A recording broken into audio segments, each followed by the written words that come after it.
Hey, how you doing? This is Adam Post, publisher of more than 1,000 comic books, and I've been covering Disney and Marvel very closely these last few months. Well, I know you know Kathleen Kennedy has done a few terrible things to Star Wars, but she is not done yet. Supposedly she's leaving Lucasfilm. That's the rumor right after the new Indiana Jones Dial of Destiny movie comes out. We'll see what happens about that, but for tonight, we're talking about how Kathleen Kennedy is still killing Star Wars. It's not dead yet. She's doing the best she can. We know that The Mandalorian already has not done as well as the Book of Boba Fett. However, but did we know that Star Wars can sink to an even lower level? Yes, it can. Coming from bounding into comics, Star Wars declared worse and woker than ever after confirmation of an intimacy coordinator hired for the upcoming series, The Acolyte. And if you don't know what an intimacy coordinator is, I'm going to tell you, and you're not going to like it. Before we get into the article, please be sure you're subscribed to the channel. Click the bell for notifications. Give me a thumbs up. I really appreciate you guys. The upcoming Star Wars series, The Acolyte, helmed by former Harvey Weinstein assistant Leslie Headland, yes, Harvey Weinstein assistant, had an intimacy coordinator as part of its production. Sarah Putt Associates, which describes itself as the leading UK independent agency representing behind-the-camera technical and production talent, from producers and directors through the heads of department and crew, details on their website that Adelaide Waltrop is the leading intimacy coordinator for 8 episodes of the first season of The Acolyte. If you're unfamiliar with an intimacy coordinator, SAG-AFTRA notes the position is, quote, an advocate, a liaison between actors and production, and a movement coach and or choreographer in regards to nudity and simulated sex and other intimate and hyper-exposed scenes. The union specifically details intimacy coordinators act as an advocate who serves as a liaison between actors and a production, ensure that performers and other production personnel adhere to proper safety protocols, serve as a resource in realizing a director's vision, assume the role of a movement choreographer if requested by the director, enhance believability, strives to build an environment in which actors understand what is expected of them in hyper-exposed scenes to give their informed and continued consent. Quote, intimacy coordinators should be hired in scenes involving nudity or simulated sex or upon request for other intimate and hyper-exposed scenes. In response to this revelation, YouTuber Open Airlock Policy declared, surprise, Star Wars is not saved. Star Wars is worse and woker than ever. Kathleen Kennedy, Jon Favreau, Dave Filoni, and all the rest of them don't care about real Star Wars fans. They cater to a percentage of a percentage and have thus run real fans off. People who hold out hope for good Star Wars are living in denial. Disney Star Wars is dead. Support real Star Wars, which is pre-2014. Anything less and you're as bad as those ruining the name. Here's my take on it. I'm agreeing with YouTube Open Airlock Policy. Star Wars has only been an opportunity for Kathleen Kennedy to do what she wanted to do with the brand. Bob Iger, when he got to be CEO of Disney, took over Disney with the idea of doing what he wanted to do with Disney and making Disney his own. All of these creative executives want to get involved with classic properties, and instead of respecting what came before, they want to make it their own. In fairness, Michael Eisner also did that with Disney when he acquired ABC. So it's been going on for some sort of a time. Back in 2020, Lucasfilm announced The Acolyte, albeit it didn't have a title at the time. A blog post stated, Emmy-nominated writer Leslie Headland is currently developing a new untitled Star Wars series for Disney+. Headland will write, executive produce, and serve as showrunner for the series. By December 2020, during Disney's Investor Day, the project had the Acolyte title, and Lucasfilm described the series as a mystery thriller that will take viewers into a galaxy of shadowy secrets and emerging dark side powers in the final days of the High Republic era. In the time between Headland confirmed the show would be female-centric, telling YouTuber Fantastic Frankly, just because my show is technically, yes, female-centric, meaning it centers around a female protagonist, I don't think that necessarily excludes men from that space. She elaborated, listen, I relate to male characters all the time, like I root for Mando, like I root for Luke. Well, not sure how much I care about Han Solo anymore. When I was little, I really liked him. When I watch him now, I'm kind of like, gosh, a lot of my psyche makes sense now. All joking aside, I think that an inclusive space means an inclusive space. But at the same time, I think that there's just because something has a female protagonist doesn't mean it's only meant for women, she added. Well, of course, let me know what you think in the comments below. That's up to the person creating the content. If the content is good, it's relatable no matter what your gender is. I'm a man, but of course I have females in my life. We all see that you can relate to different relationships and experiences, but it's gotta be well written, it's gotta be compelling. Headland also went on to describe the show saying, I kind of see it like Star Wars is a religion, which I think we kind of agreed for the purpose of this interview it is. I like to think of my show as a tent revival. You can come over if you want to.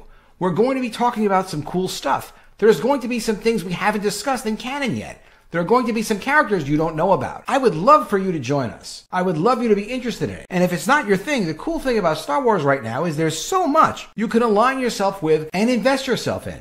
And if you don't like it, that's fine, she said. Well, it looks like we probably aren't going to like it. Who agreed to allow her to have sex scenes in her take on Star Wars? I mean, especially with a Harvey Weinstein reference, you would think that that's something that someone at some level would say, hey, wait a minute. No.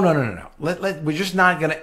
We have enough going on with Star Wars right now. There's some success with some of the TV. Disney Plus kind of relies on it. Again, this is Disney Plus. It's supposed to be family friendly. It's not even Hulu. Let's keep it within certain boundaries. Nope.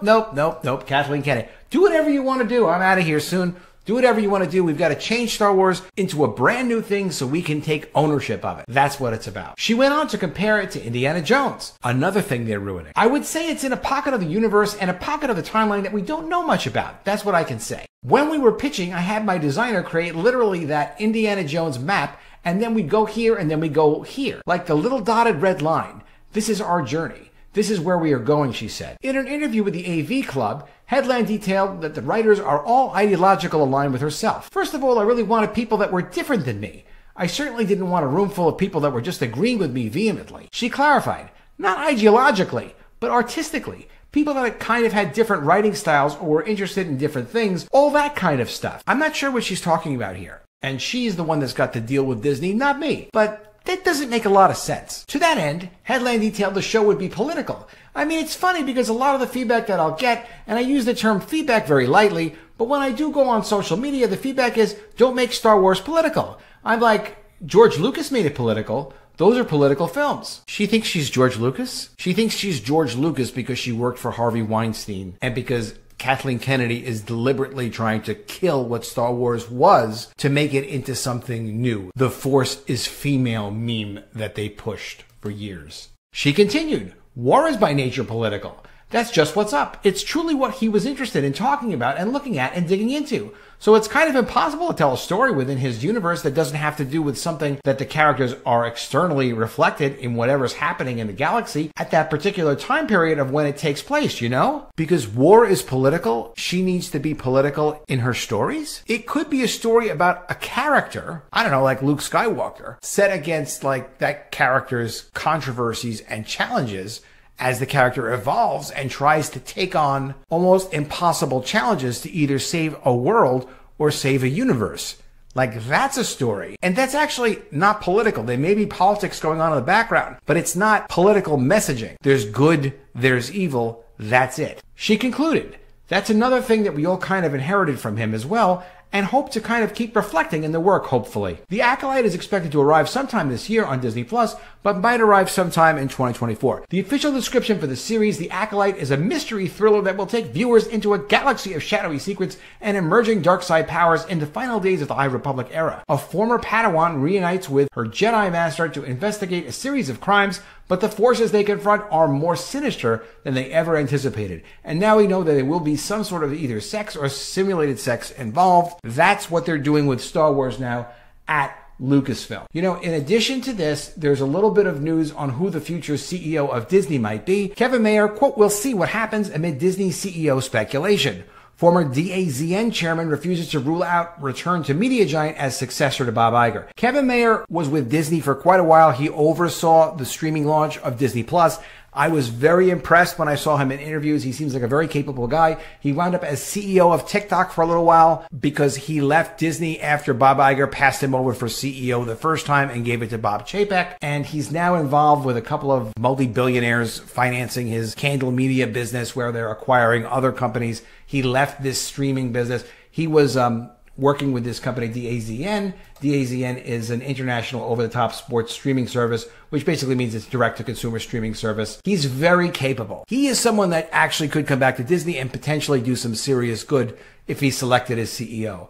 I think his comment here of we'll see what happens is a way of saying, hey, I'm interested in being CEO of Disney, but I'm not going to interfere with whatever the process the board at Disney is doing. But that said, they've done so much damage to the brands, it's very difficult to hold out hope that you're ever going to see anything good come out of Marvel, Pixar, Disney, Lucasfilm, anything related to Bob Iger's acquisition, but you truly never know. That said, while Kathleen Kennedy is there, they're going to kill Star Wars. They're going to do whatever they can to make sure it's not the Star Wars that you knew and loved, that anybody cares about. It's going to be their new weird version of it. Please let me know what you think of this in the comments below. Do you also agree? Have you heard that Kathleen Kennedy is leaving Lucasfilm after Indiana Jones Dial of Destiny? Do you know anything about this guy, Kevin Mayer? Have you heard anything good about him? If you Google him in interviews, you listen to a couple of his YouTube interviews when he was launching Disney Plus, I think you'll also be impressed. See what he has to say, but I really have very little hope that these guys are going to turn the company around,